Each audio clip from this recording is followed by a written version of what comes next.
So we shall now go on to our next speaker, who is none other than our charming Dr. Rupal Shah from Baroda, who is the center head of the Baroda group of CFS, who has also been one of the very eminent leading initiators of SMILE at a global level. And she is going to be talking on Relux SMILE technological update. On to you, Dr. Rupal. Thank you, Dr. Chitra. Am I audible and visible? Yeah, always visible. Okay. So thank you very much for this invitation, and I'm very glad to be here. A small note for the PGs who are attending this, please don't get swamped. I know this is a lot of information that you are getting from the experts on the field, but don't get afraid, because it's not everything that you are going to be able to memorize or remember from everything that everybody is talking. Just try to listen, try to understand, try to take some notes and some points which will sound very familiar when you go ahead and read about it. It's all there in the literature. Nothing that we are speaking here is not there. It's just that what we are trying to do is put things in perspective so that you will be able to learn better.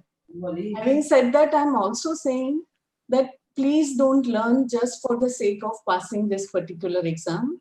Learn because it's going to help you for your life and your career and your practice. Also help you to decide what you want to do in life. So please learn rather than just trying to memorize everything. And that will make you also not get swamped and apprehensive about so much information that's getting thrown at you right now.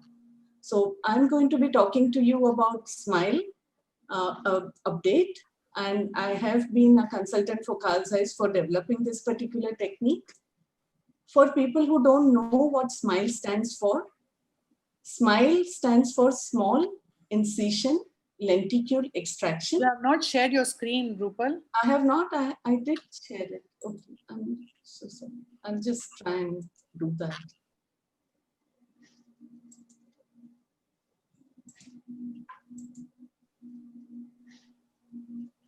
Is it happening? No.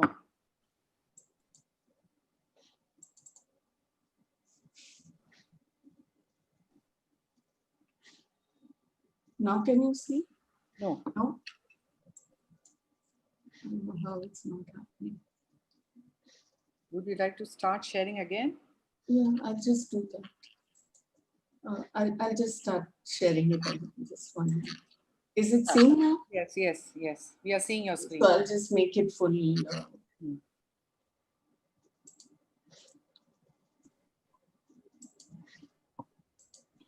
Is it full screen? Yes, yes. Okay, so I'll just go ahead. SMILE stands for small incision lenticule extraction. It's the latest way in which one can also perform corneal refractive surgery. How is it different from the other procedures that we learned so far? Here in SMILE, it involves not ablating of the corneal tissue, where it's just like evaporation that is happening from the corneal surface after creating a flap or after removing the epithelium. As against that, in SMILE, what we do is to carve out a lenticule from within the cornea, which is intact. So we make use of only the femtosecond laser. No excimer laser is used here. The femtosecond laser is used to make one pass which is more posterior. It separates the posterior part of the cornea from the lenticule. And this is followed by a second pass which is more anterior. This forms a lenticule within the cornea, which then can be removed through a very small incision, which is again made by the femtosecond laser itself. The dimension and shape of the lenticule conform to the refractive error that you want to create. So I'll just quickly show you a small video. Here you'll see that the way in this femtosecond laser is scanning is a little different. This is not the raster pattern that you saw in the previous talk. Here, it's a concentric way in which the femtosecond laser shots are fired. This is the first pass that got finished. It is followed by a side cut.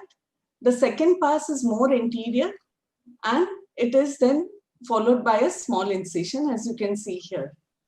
Now, right now, this particular procedure can be done only with the femtosecond laser, which is from Carl Zeiss.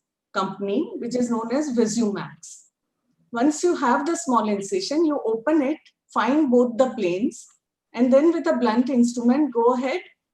Right now, I'm going above the lenticule, separating the upper part, which is above the lenticule, which forms a cap.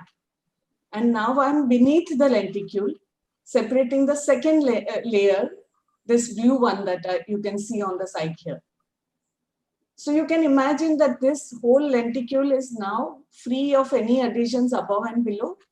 So you can just grasp it and remove it through the small incision, leaving the cornea smiling back at you. Now, what is the advantage of this particular procedure? But before that, let us know the timeline. So it was way back in 2006 that the first 250 eyes were done in Germany. And the first results show that the procedure was feasible, it was accurate, but the vision recovery was a little too slow. And we are proud to say that it was in the Vadodara Center in India, at the Center for Sight, that we treated the next 1,000 eyes, suggested changes, and got this opportunity to be a part of the development of SMILE procedure. So this is how it happened. What is important to remember is that the US FDA approval has also gone through for this particular procedure in 2016. And the first commercial sales of this particular laser and the technique happened in 2010, which means we are 10 years into the procedure now, for which this is commercially available. So it is becoming very fast a procedure of choice. And this is because of the remarkable aspects of SMILE, which is the predictability, accuracy, and stability of treatment. This is the aspect of SMILE which has changed only a very little since our very first study, even though now we have many aspects of the treatment which has changed. Now there are better energy and spot parameters, different scanning pattern, higher frequency, better surgical technique, better instrumentation. But right from the beginning, we found that more than 98% of all eyes are within plus or minus 0.5 diopters of intended correction. And this is borne out by several studies done across the world, as you can see here. Now, why does this happen? This happens because here we do corneal reshaping without photoablation.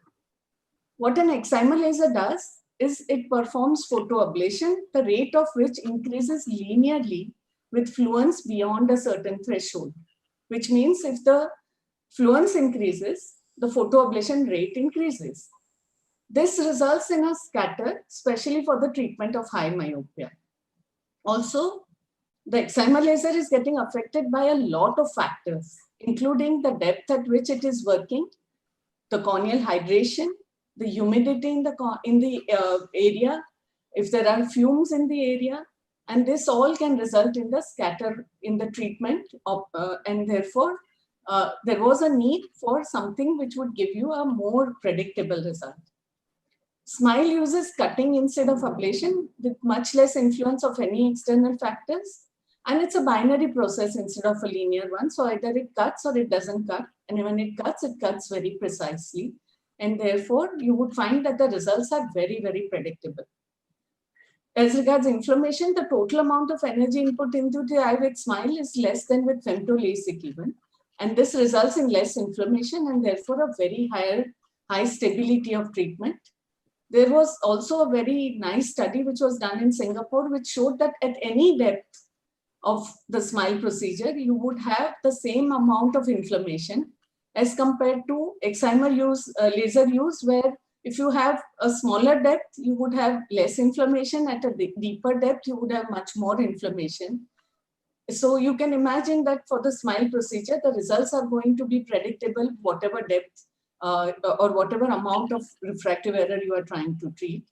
And this is borne by many studies. This is one of our own, where we showed that even at 9 months, the safety, if you compare femto-LASIK results, so we did in 25 patients of high myopia, one eye femto-LASIK, the other eye SMILE, and we found that the results were much safer when you are using SMILE as compared to femto-LASIK, and the results were also more stable, as you can see here.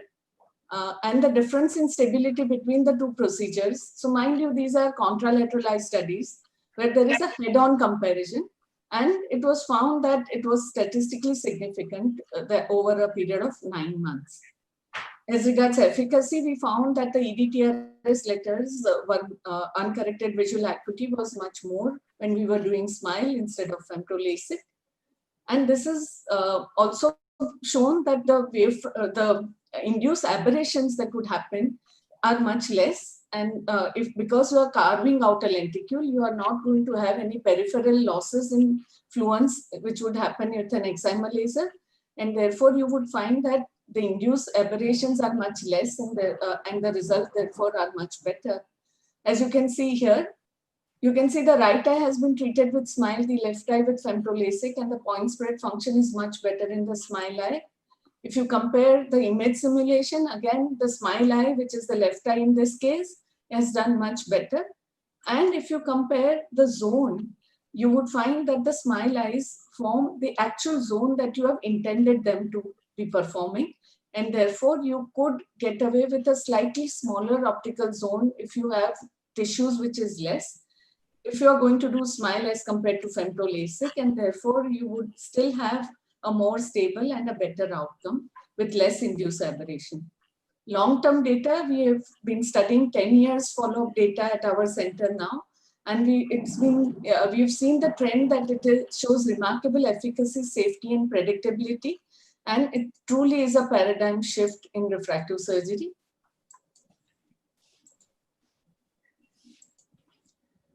The surgical ease is definitely there because you are using only one laser instead of two, but you do need to learn the technique better because it is also more surgically involved than probably say a BRK technique is. What about biomechanics? It's been assumed and also proven mathematically that SMILE, because it spares the more anterior part of the stromal lamellae, would show a better biomechanics. But till today, it is still proven that the surface ablation still scores higher as compared to any other corneal refractive procedures. As regards dry eyes, you can imagine that you're cutting out less nerve endings, and also it's a self-sealing smaller incision, and therefore the dry eye profile is definitely better in case of SMILE as compared to other corneal refractive surgery. And the other advantages of SMILE is that there is no flap, and therefore no flap related issue, less dry eyes, better patient workflow, and it is also very lucrative for a patient to choose such a procedure which is painless, bladeless, flapless, and which can give you a quick recovery, and you can practically go back to work. Within a week, you can go scuba diving and there is nothing which is going to change there. Coming advances in SMILE, there are going to be newer lasers from many more manufacturers. The possibility of hyperopic treatments is just around the corner. Presbyopic treatments are going to get studied. Cyclotorsional adjustment, which may be an advance in SMILE, and we would now have faster lasers with almost free-floating lenticules, which would make the surgical technique also more reliable and easy. So in conclusion, it's a remarkable technique showing remarkable stability, predictability, and safety, and it's likely to be the technique of choice for refractive surgery in the coming decade. And so you must also know about this particular option and keep it in mind. The excimer laser is still not obsolete. You are going to need it for treating hyperopia, for doing retreatments. For retreatments after SMILE, you can either do it as a surface ablation over the cap, which is not a flap, it's a cap, or you could use a special software called the Circle software, which converts the cap into a flap, which you can open as a flap of the femtolaser and use your excimer laser on the bed of the stroma and then put the flap back. Or if you have done if you've done a thick cap, then you could make a thin flap out of a made with a femtosecond laser from the cap and use again your excimer laser on the bed. Customized ablation is not right now possible, but it is required in a very few patients in virgin eyes, and it is also the place where you need to use your excimer laser. Thank you very much. I would really appreciate questions if there are any. Yeah, there could be a lot of questions, but I think we are little running short of time. So we'll keep some of these questions for the end based on how it goes.